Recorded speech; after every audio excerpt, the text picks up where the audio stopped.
the art of dealing with depolarization instead of the normal way we do that in action, reaction, argumentation, and counter argumentation. And that requires us, first and foremost, to self regulate. As you said, you were managing your emotions, because if we come at someone with a lens of judgment or trying to fix their opinion, then oftentimes their inner parts might sense that, might feel threatened, might be ready for battle. Even just suspending disbelief for a moment around the falseness, let's say, of the other person's narrative, and just be like, I wonder what makes them think this way. I wonder what happened to them that make them think this way. I wonder what they value. I wonder what's important to them. What's the story they're telling themselves about this? Hello, Game Changers. I'm Verit Kogan, and it's an absolute pleasure to welcome back Ivo Brughmans today.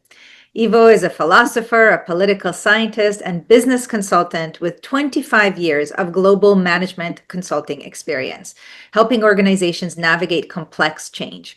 For the past 15 years, he's conducted practice-based research on effectively navigating paradoxes in ourselves, in our leadership, in our relationships, and in our organizations, with a focus on handling polarization, which we're going to be focusing on today. His book, Paradoxical Leadership, Making Complexity an Advantage, was published in 2023 by University of Toronto Press, and his upcoming book, Depolarization, A Paradoxical Approach for Society and Organization, will be released in January 2026. Ivo delivers keynotes and training programs on paradoxical leadership and on depolarization for organizations throughout Europe and globally. He is also a lecturer at various leadership academies and management schools.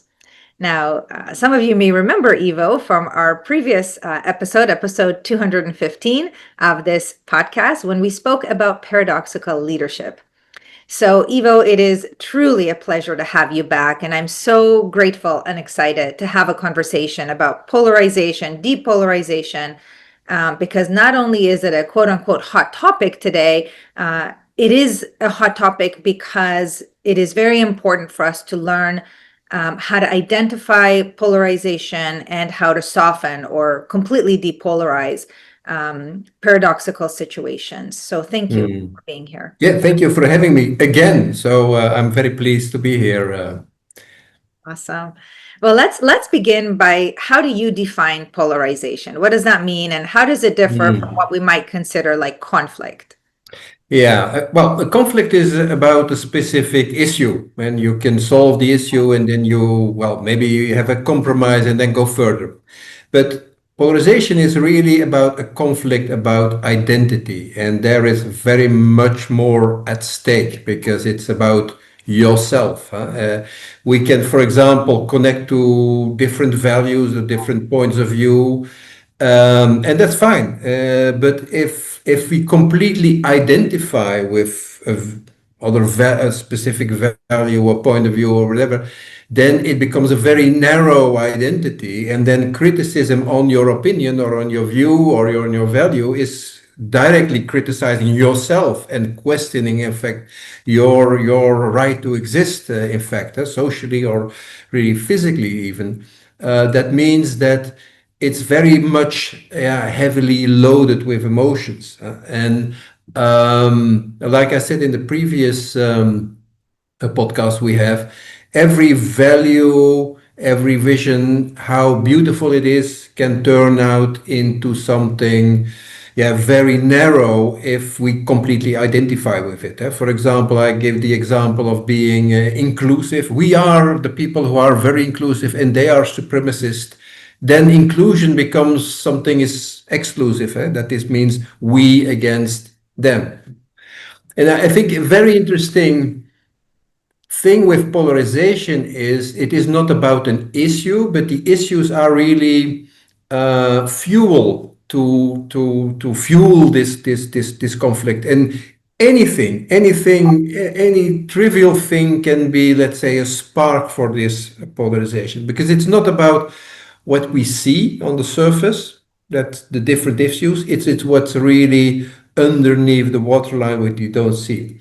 And maybe, if you allow me, I give you an example of my daughter who works in a healthcare organization. And within her team, there is a huge polarization going on between the supporters of giving mashed fruit to the clients and the ones who really want whole pieces of fruit given to the patients. And they said, well, this is something ridiculous. Just solve it. But this is not just one issue, because there are other issues that come up every week. You know, the previous week it was really about, do patients need to go to sleep at 9 o'clock to their rooms, or can they watch their soap because it's half an hour later? What do you do if someone need to have a rest and then still singing full loud with the radio? And there you see two visions on healthcare clashing with each other, and that one is working from the protocol, and the other is working from the demands of the express demands of the customer. And it's really a really tense situation in our team, and it's also impacting the clients, because you get this tension that is there. Is you got the two extremes and some people in the middle. And it's very difficult to find there a kind of modus vivendi or a kind of compromise, but it's interesting to see what are the layers below that or beneath that. And if you look at, well, both aspects are important, working from protocol as well as well, working with the demands of your client. And on the one hand, there is values beneath it, like creating security, safety, because there's a choking hazard, for example, with whole pieces of fruit. It is about having control, predictability, structure, etc. On the other side, these are values like being, the autonomy of the patient, the well-being of the patient, and, for example, the flexibility. But these values don't necessarily compete; they can be complementary. But on the surface level, it's a clash. But at the deeper level, you can also have give structure on the one hand, and also have this autonomy of the patient on the other. They don't exclude each other. And if you go even a layer deeper, that is not the values, but really the deeper needs of people. You see that the divide is across an interesting line between the long-term employees and the newcomers. And it's interesting because it is not really about content, it is really about recognition. Because the old, it's not necessarily the older generation, but the long-term employees, they don't feel recognized in their experience, they don't feel recognized by the newcomers, and the newcomers, they think, well, these are a little bit old school, a little bit old-fashioned, they're a little bit bureaucrats. But the image on the other side is, well, yes, they don't, these newcomers, they don't, they are not straight, they are wishy-washy, etc. So it is about mutual recognition. And it's also there is even a trauma layer, because in the past there was a kind of choking incident that the people already worked there a few years have experienced, and there was, let's say, an also quite repressive answer of management, and people have really the fear to make mistakes again. That was never felt by the newcomers. And also by recognizing this trauma layer, well, you get really to the point where we are. And in fact, you can have an endless discussion about fruitcake or whatever on the surface, but it is really about what is driving these behaviors and there is the key to depolarize, in fact. I thank you for sharing this example, because it's the distinction, as you're clarifying here for us, between paradoxes, right? Like, for example, having structure and having flexibility, right? Like having protocols and sometimes adapting to the needs of the customer or the needs of the team or the moment, yeah? and what you call polarization. So polarization, as you say, goes deeper to the identity level, Yeah, oftentimes rooted in fear, like in this example of the trauma of the old timers who had been around and had an experience. So their thinking is blended with a almost like looking through a lens of what might happen if we do this, right? And it could be such a minor, seemingly insignificant decision, but to them, it brings them back to potentially exactly. experiencing those same emotions and the potential loss of a of a patient. So one can see how polarization is more intense. The question then is, how do you differentiate between kind of everyday paradoxes where sometimes we're a little bit more on this side and sometimes more on the other, and over time, right, things balance out, and kind of those deeper identity driven, deep emotional driven Yeah. differences of perspective.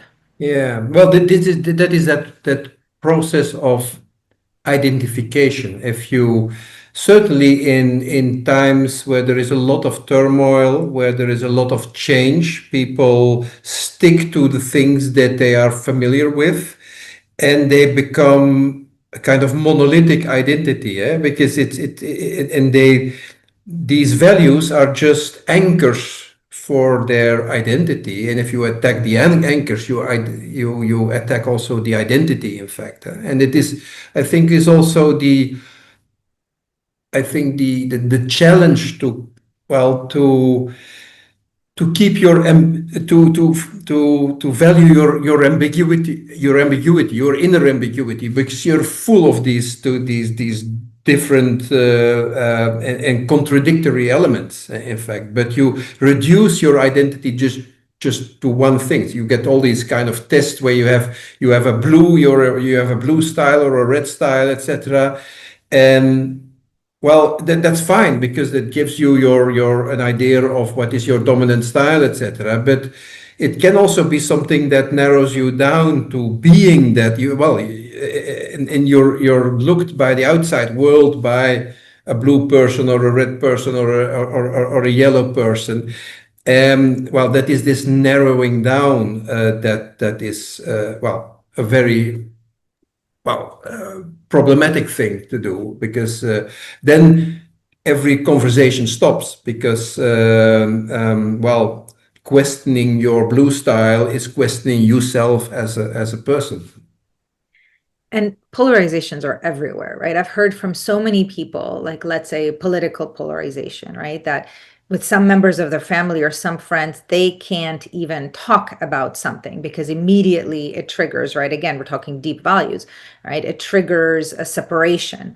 Like even I had a client recently that shared, he was visiting a friend of his on a boat recently, and the gentleman has certain opinions about some political leaders these days. Mm-hmm. And my client had different opinions about that same political leader, and how it, created such a discomfort and awkwardness, and during a time that would have been very relaxing. So my client said, hey, this is triggering, can we just not talk about this topic because we're not going to see Mm-hmm. eye to eye. So that is a solution that might work temporarily or in certain situations. But if you got to work with somebody on a particular issue, there has to be another way in order to depolarize, because ignoring it or compartmentalizing it is fine in some situations, not so fine in others when you actually have to co-create a solution. Absolutely, because then you contain it, but you don't touch the surface. In fact, and it is really. What we often do is get into an argumentative discussion. Yes, no, because, and all kind of content level argumentations. But it is not about the content. So it's interesting to see, why is someone so a supporter of this or that. Why is that? And just to show also this curiosity, um, because it comes from somewhere, and understanding that is going really to where the key lies. And it's difficult, huh? Can I give another example? Of course. Yeah, and that's a real life example here in my street. And maybe I told you the last time, but my street, I live in Antwerp in Belgium, a very nice street, but often you have a restriction of 30 kilometers per hour. I don't know, it's in miles, 20 miles per hour. But anyway, some cars drive in double speed, huh? Well, when I came here 4 years ago, I said, well, this is dangerous. This is not safe. This is not nice because it gives a lot of noise. So I started to discuss with my neighbors. I said, well, let's do something about it. So I will write a letter to the mayor, and then all right, oh, that's a very good idea. Well, we're going to do something, and we do a petition in the street. So we go, and my neighbors going around with this petition, etc. And everywhere there were positive reactions. But then a few days later, I received a very long email, a very nasty email from someone who accuses me of well, what a stupid idea, and how can I do something like that? And well, children don't need to play on the street; they need to be inside, and that was not democratic and whatever. And very long, and well, it touches me, and I was well. My direct reaction was well to react them to say completely different things. And then I asked my neighbors because I didn't know this person, and say, well, oh, that is this older man living there. Well, just ignore him. He's always like that. He's always cynical. He's always against everything. So just ignore. So I got a choice between ignoring him and reacting quite fiercely. So I said, well, let's apply my own theory. So I sent them with some yeah, I did some effort to control my emotions and to write him. Okay, thank you for your response. I come see me, have a cup of coffee. And I was I thought, well, I never hear from him again. But 2 days later, he was on my doorstep. And right, it was a little bit an awkward situation. I invited him inside. We changed something, but he started again. And if it's better to live on the countryside, go live on the countryside, etc. But my intention was not to react, but just to listen. And I kept just asking some questions, etc. And after half an hour, he said, "Okay. Thank you for the nice conversation that we have. Where can I sign the petition?" I said, "Okay, what's what's happening?"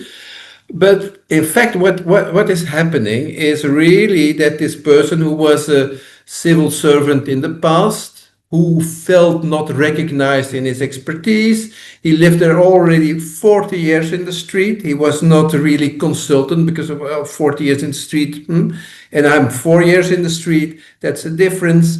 And just by listening to him and giving recognition to him, that was fine. It was really about being recognized. And I don't say that everything can be solved in this way. Of course not. But I could have, it was very tempting to have a discussion about the pros and cons of children playing in the street, yes or no, and they got all ideological discussions on that, but that was not the real issue. So going back to the real issue, I think that is the art, well, of dealing with depolarization, instead of the normal way we do that in action, reaction, argumentation, and counter argumentation. And that requires us, first and foremost, to self regulate. As you said, you were managing your emotions, because if we come at someone with a lens of judgment or trying to fix their opinion, change their opinion, really get them to see our way, then oftentimes their inner parts might sense that, might feel threatened, might be ready for battle.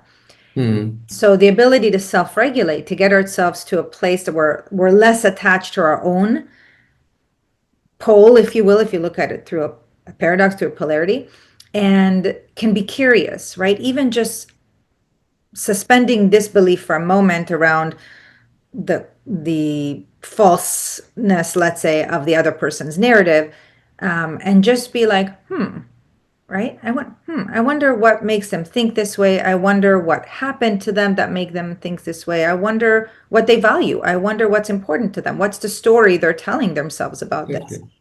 And Exactly. when we lean in from a curious, really a compassionate place, in terms of a compassion for the human being that's doing his or her best, right? Putting aside the content, Yeah. then oftentimes people's nervous systems will calm down. They will feel less threatened. They will be willing to lean in and at least have a conversation, answer the questions, ask their own questions. And then, what you're sharing here, and I believe that this is absolutely true, both in our inner world and of course in our outer world, is that the antidote to polarization, right? How to depolarize is truly through understanding. Because when we can understand what somebody believes that makes them think the way they think and feel the way they think, feel, and behave the way they behave, even if we may not agree with it, we can at the very least respect that this is how they view the world, right? Hmm. And Hmm. in doing so, that oftentimes allows us to kind of soften our own grip on our opinion, maybe entertain another perspective, or at the very least have more compassion for the person, be less judgmental Hmm. Hmm. around the person.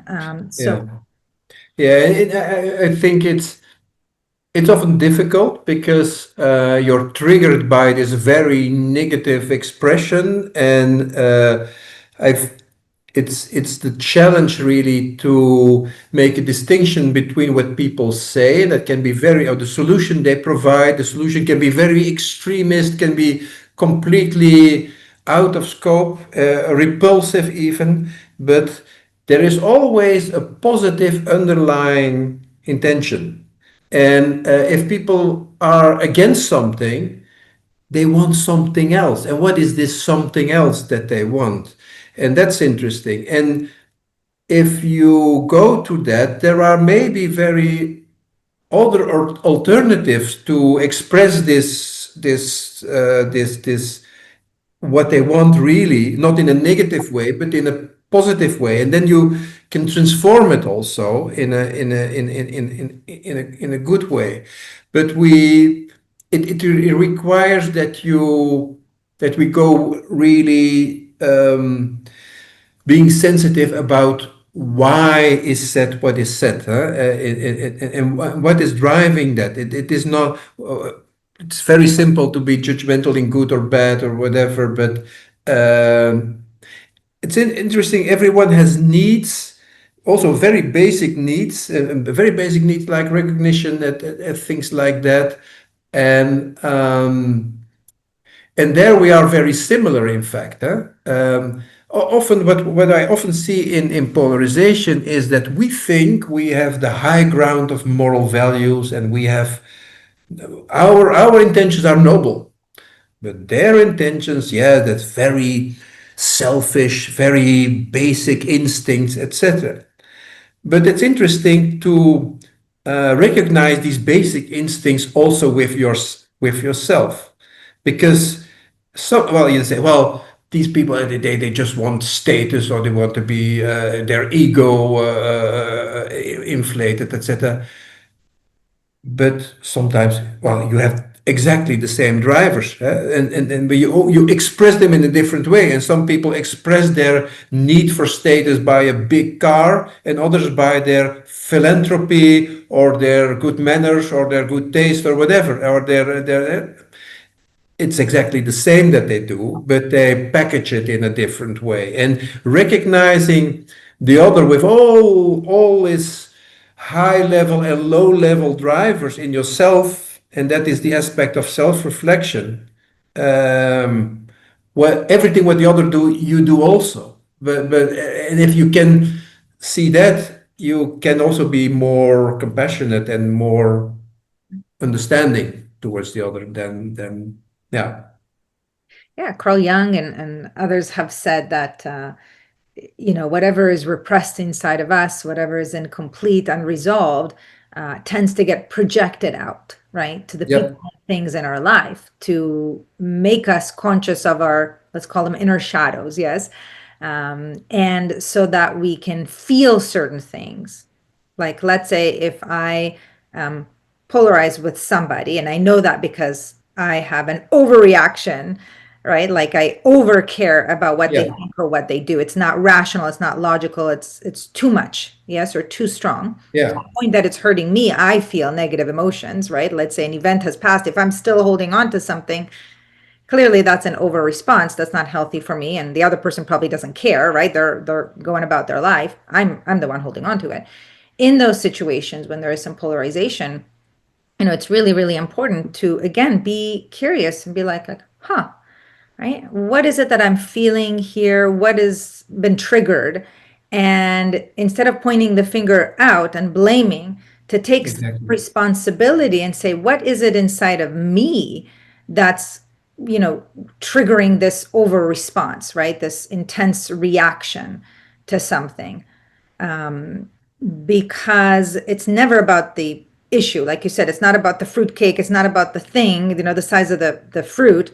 It's something else because it's not logical to have such strong opinions or to hold so Exactly. rigidly onto an opinion. That means that something inside of me is being neglected, is not being heard, and energy wants to move. So if somebody says something that really triggers me and I think I would never do that, then that shows me that there's something I'm holding on to a little too tightly that probably needs resolution from probably a very, very early Yeah. end. I have an example, if it's all right, really quickly, that popped to Mhm. mind. So on Friday, my daughter Maya and I went to the local women's prison, Perryville prison, or penitentiary here in Arizona. And this is we've been there multiple times. So we're with a group of women who are, in prison for whatever reason. And I remember the first time going in there, even though I, wanted to have an open mind, I had certain opinions, yes, about people who kill, people who sell drugs, people who whatever. And I have to say that getting to know these women and understanding what they've gone through. Just this past Friday, one of them was talking about how she she was a drug dealer as even as a Mhm. teenager, and some abuse that she's gone through as a younger one in a very dysfunctional family. And the idea here is that she has learned how to let go of some of that over the weeks of the work.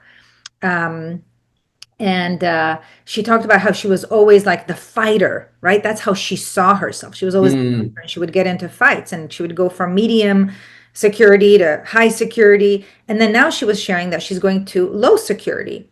And that's because she has changed her behaviors. And the guards have seen that she is no longer like doing the old ways. And that's because of identity, because her identity used to be, I am the fighter. That's how she saw Mhm. herself, because she needed to be that way. She needed to hold on to that identity as a young one to survive. And once she adapted her mindset, when she released the attachment to that, and now she calls herself, I'm a lover, right? She's Yeah. able to have a space when somebody would do something that would normally trigger her into a physical confrontation. She takes a breath. She's like, mm-mm, right? She has a conversation or she just backs away completely, right? You can see that difference in what used to be polarization, which is now Mm. softened and allows her a different response, is because she changed her story, her narrative about who she is, right? I'm not a fighter, I'm a lover. And that drives everything. So yes, polarization are driven by deeper fears, by different identities that are very protective. Yeah, and then they're often well, some are fears from the past, fears from external fears, but sometimes it's also internal fears. Fears that people that doubt, for example, because life is insecure and they doubt and they have fear of this doubt, so they going to be very, very assertive just to silence their doubts. In fact, some extremist positions are not born into extremism, but really in the fear of doubt. And also I think this aspect of shadow, what is very interesting concept, because what irritates you in others is are parts of yourself that you don't recognize, that you're in fact you're angry at yourself. Maybe I gave the example the last time that I always get angry for people who go with the flow, while I'm a very disciplined person myself. And why do, and it's interesting always to ask the question, why does that trigger such an emotional response? Because I could say, well, I don't bother. It's their life. It's my life, whatever. But it triggers me in one side or another. And that means that I neglect my go with the flow subpersonality myself. I'm too harsh for myself. And so I envy people who give that a place in their life, and instead of being angry at myself, I'm projecting it towards others. But so yeah, it's interesting to see, to and always start with polarization, and therefore in my book also I start with first and your self-reflection. Why, if you're involved in polarization, a part of it, why do you react in such a way? What does it trigger with you, and what does it say about yourself? And so if you don't do that, you can try to connect with the other, but well, it doesn't work. It first start with yourself, and then yeah, at the same time, of course, bridging the gap with the other, but you have to work on both sides. It is not just saying polarization is out there, it's the others that are very polarized, and I'm so open-minded. No, you have the same reflexes, and everyone under pressure will have these kind of behaviors. It's something in our nature, and just accepting that, and that's also kind of liberating idea, instead of fixing it for other people. Yeah. Wow. Yeah. And that's part of the taking responsibilities, accepting that we have all these sides to ourselves, some that we're conscious of and some that are not, and so do other people, and everybody's just doing their best, as you said. At the heart of it, in the moment, there's always a positive intent for every behavior based on what we believe to be true. And you mentioned pressure, when we're under pressure, so it also depends on the state that we're in. Something that normally I might not have an overreaction about, if I'm stressed, if I'm tired, if I'm sick, if I'm feeling anything other than pleasant, I'm more likely to behave out of these core identities, these core values, right? These rigid attachments to my values, probably because I've been repressing some things myself, not honoring my own values, or holding other people to honor my values. And so why is this relevant and important? Let's kind of zoom out a little bit. Why should people listening or watching us today care about polarizations that may show up in their life, between them and others, or just in our planet? Why does it matter? Yeah. Well, polarization has some advantages because it can put things on the agenda. It can put things really out there, but it blocks when you get into the trenches and there is no communication anymore. And it is not only harmful in the relationship. It's also harmful for yourself, because you narrow yourself to the fighter or whatever. It is narrowing yourself down. And it's also interesting to see in polarization, who you talk to. My colleague here in the Netherlands, Bart Brandsma, had made a very interesting division between different roles that there are in a polarized conflict. You have the people on the extremes and the people in the middle. And the people on the extremes, he calls it the pushers. That is the people who really flourish in creating this polarization because they get any benefit of it, because they gain status of they gain the status of the liberator or the freedom fighter or the representative of a whole group of people, etc. They are not really interested in finding a solution for the problem because if the problem was solved, their status would also diminish and they don't have the front runner role anymore what they have now. Then you got another role is the joiner that is not so extreme as the pusher, but the joiner has identify himself or herself publicly with a specific specific identity, and for him or her it's difficult to change that because it is a little bit losing face. It is a little bit admitting that you were wrong, and that is that. So often it is better to focus on what he called the middle group, the silent. That is the people who feel the tension and who feel the internal polarization in themselves, because it's well, what is my point of view? They feel the tension, but they're not identified with one or the other solution.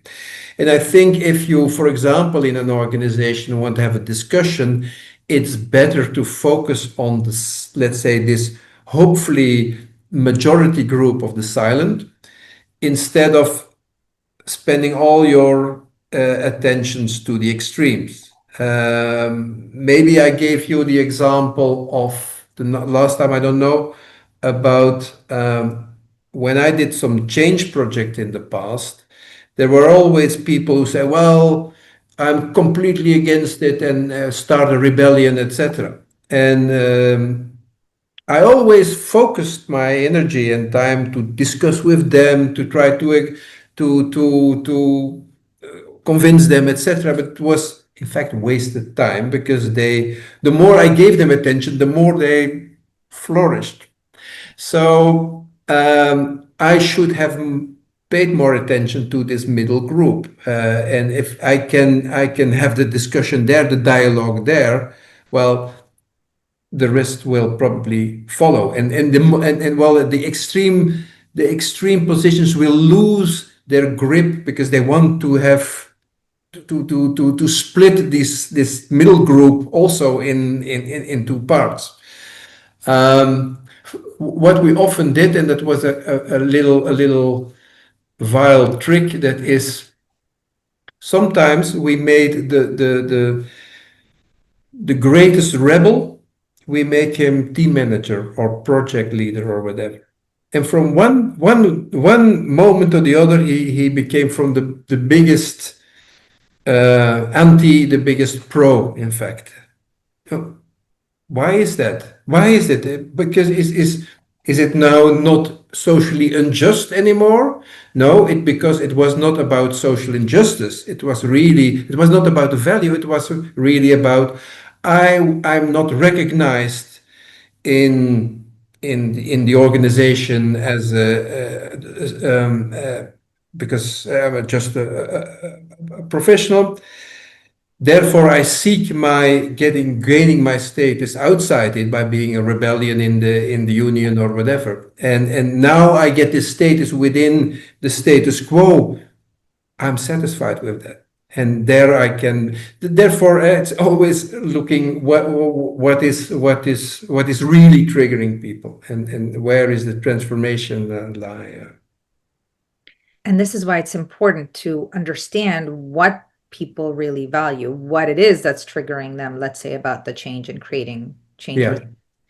Because if I had asked that individual, for example, what's most important to you about this change? And they said, well, I don't feel like I'm recognized, and I feel like they're, not considering my opinion or our opinion, let's say, of the team. Then that might make sense to offer them an opportunity to express themselves, to have a voice, to be recognized. If, on the other hand, the individual said, well, I'm morally objecting to this issue or this perspective change because I believe it is wrong for deeper reasons, I imagine that allowing them to be in a leadership role and a change leadership role might not be. They might say the words because they may not want to lose their jobs, but energetically, people will pick up on the discord inside themselves Mm. because they're not truly aligned with the change. And that, I believe, could be destructive.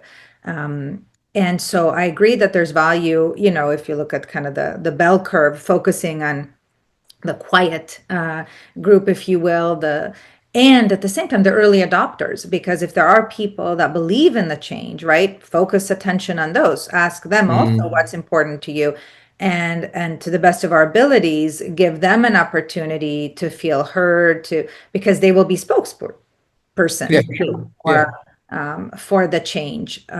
So I think I agree, and I think it really matters on what people really believe about the change or about the issue. Yeah, yeah, and it is a lot listening between the lines, because people won't express it because you like to talk about high ground of values, etc. Blah blah blah, but you don't.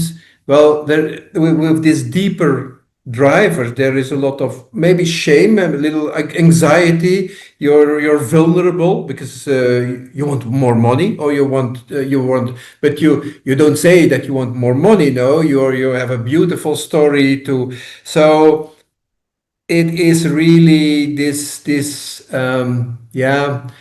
subtlety of the conversation to really get where you want, and people won't express that very explicitly. It's listening between the lines, in fact.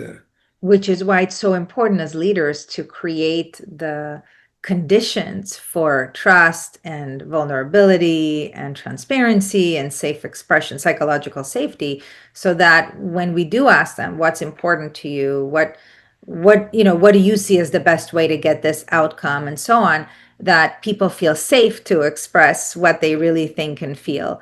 And oftentimes just being heard already kind of softens the parts of them Exactly. that were very objective to, that object to the change. Because everybody, as you said, including our inner selves, want to be recognized, want to be heard. And if people truly believe that the leadership cares about what they think, that they truly have their well-being at heart and they're there for them, oftentimes they will lean into a change, even when it's very uncomfortable, Mm. or even when their opinions, let's say, or advice are not necessarily implemented. If they know that the leadership team did their best to do that, oftentimes, again, they will be a little less rigid, a little bit more adaptable, or at least willing to listen and engage. Mm. Yeah, yeah, yeah. And it is really about authenticity, but because it can also be a gimmick. I followed a course in listening and active listening, etc., and people sense that immediately. That is a kind of trick that they learned at management school or so on. So it is really, it's not, it's even you.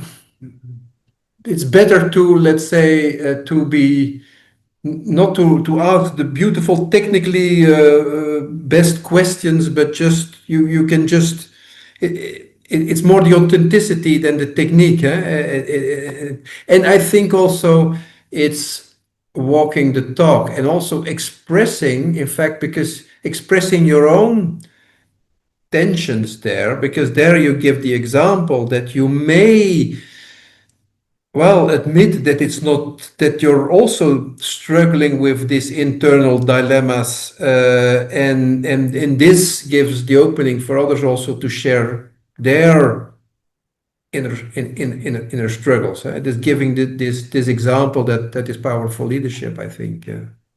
Yeah, it creates a sense of unity, like we're in the same boat. Exactly, And none of exactly. us have the right answers, the perfect answers. We're co-creating what's highest and best here, given the circumstances, given the reason for the change and what might happen if we don't change, right? When we have a realistic awareness of the change, both the benefits and the costs of the change, right? What Hmm. and also of what's not changing, right? Like Exactly. what is Yeah. staying stable. Then we can co-create something together. And this goes to Dr. Robert Cialdini's principle of unity, the principle of unity, right? Where when we have this sense of we-ness, it's not I versus you, it's I and you, right? Which is the whole Hmm. essence of depolarization, right? It's not an either or, it's a both Yeah. and, right? It's okay Exactly. to have differences of Yeah. opinion. And at the highest levels, what do we all want, right? We want, all of us to be recognized, as you said, to feel valued, to feel heard, to be cared for, to feel safe, of course, to be successful, for the organization to be successful, right? At the end of the day, we want the same things. We have just different ways to see that, right? It's like the metaphor of the elephant, right? With the six blind men, Mm, right? yeah, exactly. One touches the leg and they think an elephant is like a tree trunk, and one touches let's say the tail and thinks, oh, an elephant is like a snake, right? Each of us in a team or in a system have different perspectives about what is true, what is right. And none are wrong per se, because it's our perspective based on our Mm, experiences and what we know to be true in our life and our beliefs and so on. And it's also incomplete, right? So as a leader, exactly. Yeah. our curiosity comes from a deeper understanding that, our perspective is our perspective, and that there's a benefit to hearing other people's perspective. If nothing else, then just to give them evidence, maybe that their beliefs are not actually true, because maybe some people believe, let's say, the management won't support us, or there won't be enough budget, or this is going to be too much, or whatever, when maybe that was true the last time we had a change, but it might not be true anymore, right? Hmm. Things are being done different. So sometimes just giving genuine evidence as to their safety and what is being done differently this time Mm, is hmm. Hmm. history of a past change that didn't work so well. Um, Hmm. I think at the end of the day, it really is about unity. Like if I see, like Ivo, that you and I are connected, if I truly believe that at deeper levels we are interconnected, yes, that we want, as humans, right? We want the same things. We may go about it differently, and we have the same desires, right? Mm, If I see that and I can see the human in you, almost like the child in you, right? The sweet, innocent child in you, then it's easier to kind of soften my own grip and at least be curious.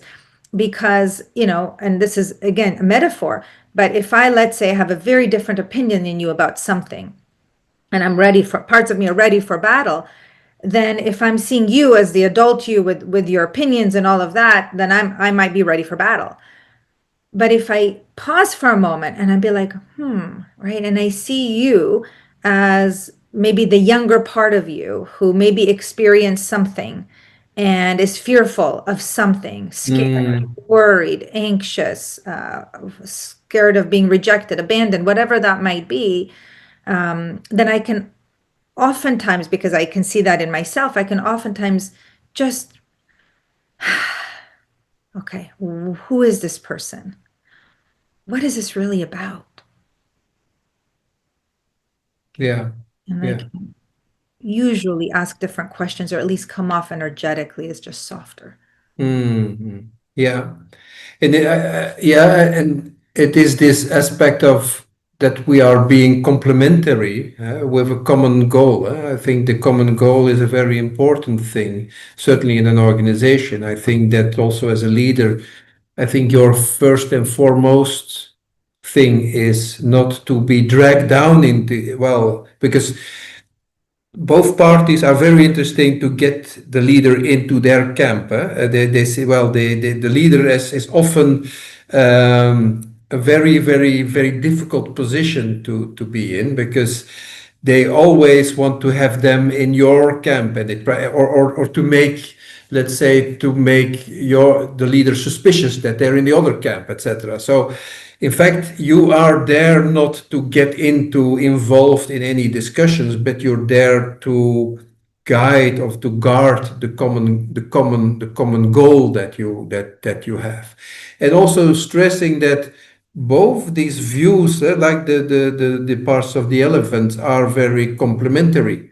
For example, you have this often these kind of discussions. Okay, we have a change program. Are we going to have a big bang change, or are we going to have an incremental change with two fractions discussing with each other, competing with each other even? But anyway, you need both parts, because the let's say the incremental is based more on giving people time to digest, to create buy-in, and the let's say the Big Bang thing is really making pace, etc. How can we make pace and create, yeah, buy-in on in the same time? They don't have to contradict each other. So if you frame them in this, let's say, this common goal and see them as paradoxes that are not really contradictory but can be complementary, well, then I think that is the big challenge also from a leader to, yeah, to create this new narrative. In fact, that is a little bit both end narrative into an organization. Um, I'm now invited here in the Netherlands are some is elections, and I'm invited by one of the political parties to give a lecture on well, on polarization, etc.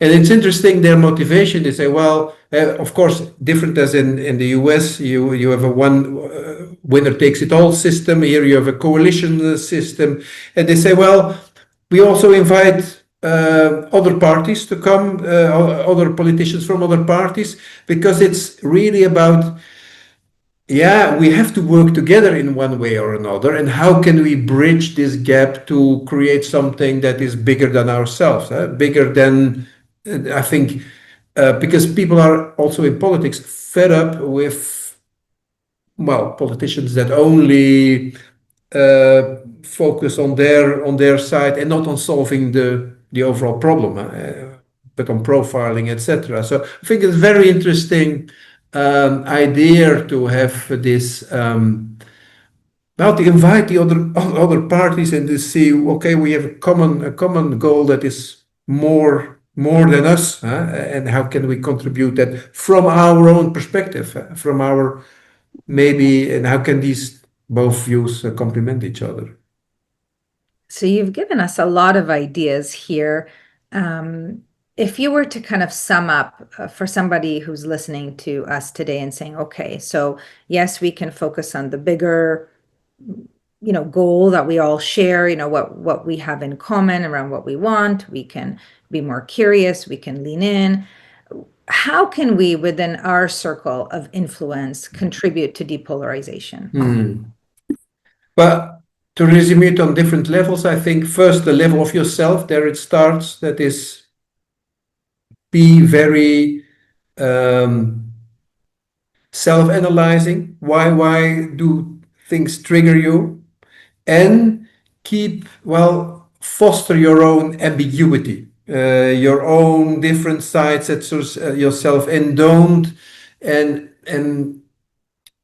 be tempted to reduce your identity to one or another. Keep your wideness, your different layers, because that is for yourself in your approach towards others. I think, yeah, don't focus on what is said, but go deeper, pay attention, go into the uncomfortable, because it's always a little bit uncomfortable to go deeper, because it's very, very comfortable to stay in your position, etc.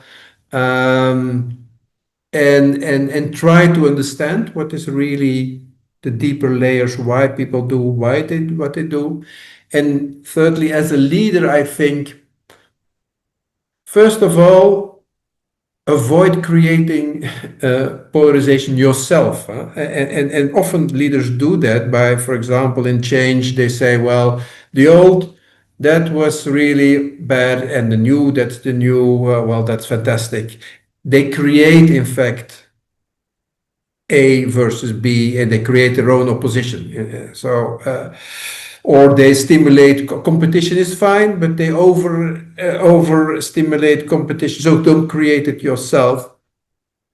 And so I think for a leader, it is best to prevent, because it is so much important if polarization is already there and it's in the hands of some pushers on both sides who had the monopoly on the issue, then well, it's very difficult to fix it.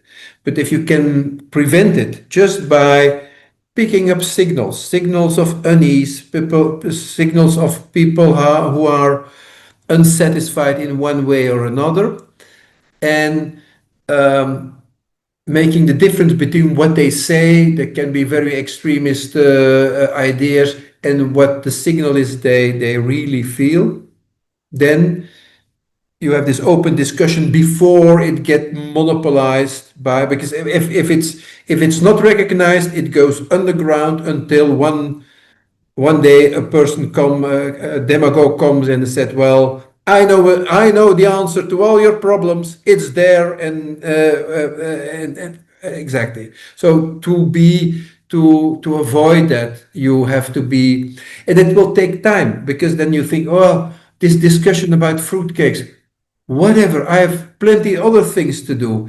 But it's not about the fruitcakes. It is a repetitive process with different issues coming up in different forms. They are completely different, but if you can see the pattern below it, then you say, well, this is really an issue where it is about. Let's go down into the pyramids of both sides where it is really about.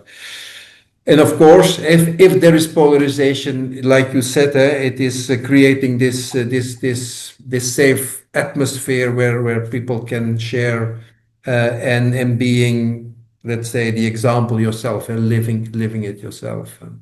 And that's the irony of this, is that when we can do everything that you've described, then, instead of being more polarized, moving away from one another, we actually come closer together and we strengthen the trust and we strengthen the collaboration. And that has a benefit to us individually in terms of our own well-being, and also a benefit to the team, or to the relationship, because we build some resilience in the relationship. We know how to navigate Exactly. tension like this, and that has a carryover effect to the next time that there is a conflict, where we're not likely to go back to our extreme positions. We're more likely to have kind of a softer grip and to engage in conversation, because we know it's safe to do that because we've done it Exactly. before.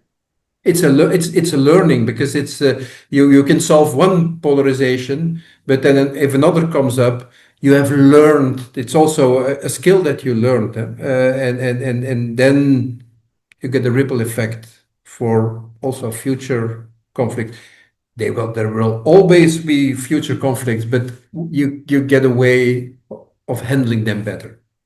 Absolutely. And we feel better, right? When we're holding on to these energies, these tensions, the blame, the resentment, Absolutely. it can deplete our battery and harm our health. And so it's good for ourselves, for our relationships, for our teams, for our planet at large, if we all identify our own polarizations and just soften some of the attachments.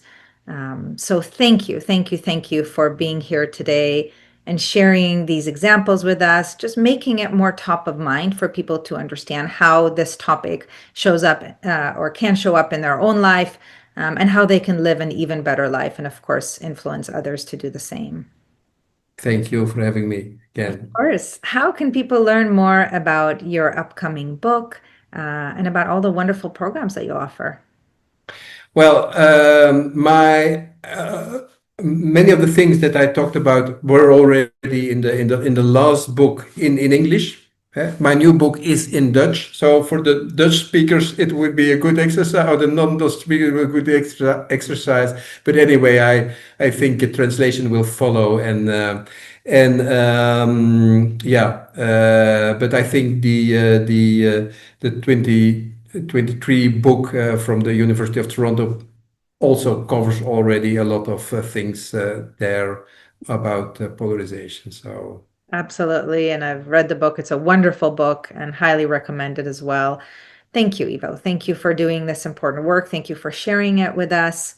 And I wish you, of course, even more in your own heart, in your own life, depolarizations, to continue to do the work that you do with more ease and help us. Yeah, and don't be angry anymore to the neighbors. Yeah.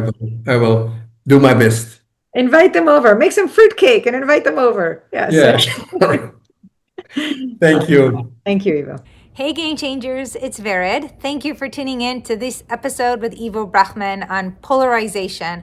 What an important topic to learn about in this world of ours where there's so much fear and uncertainty and anxiety that people tend to hold on even more tightly to their beliefs, their ideas, their ways of doing things, and therefore judging others, which creates this polarization, this extremeness in how we are being with one another.